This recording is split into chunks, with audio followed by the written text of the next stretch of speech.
भावा, एकदाची नवीन Tata Sierra launch झालीच. टाटा सियारा म्हणजे जुना काळातील मोठा राखीसच. सगळ्यात मोठी पॅनोरामिक सनरूफ, मोठा व्हील बेस, मोठे अलॉयज. टाटाने दोन सियारा एकमेकांसमोर भिडावल्या, तरी सियारा एकदम दाबात उभी होती. मजबूती अशी की भले भले गार होती.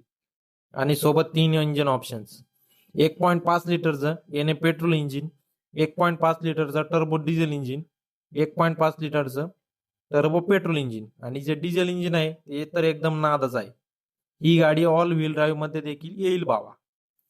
6 एअरबॅग, 17 इंची alloy, smallest LED light, electronic parking brake, खतरनाक कलर्स आणि डिझाईन. जेव्हा घेऊन फिरवशील ना तर लोक एडे होतील. सियाराची स्टार्टिंग किंमत 11.5 लाख आहे. म्हणजे कमी कमी किमतीत जास्त हवा. बुकिंग 16 डिसेंबर पासून आणि डिलिव्हरी 15 जानेवारी पासून चालू होणार आहे. भावा, घ्यायची का मग नवीन सियारा? होऊन जाऊ दे हवा.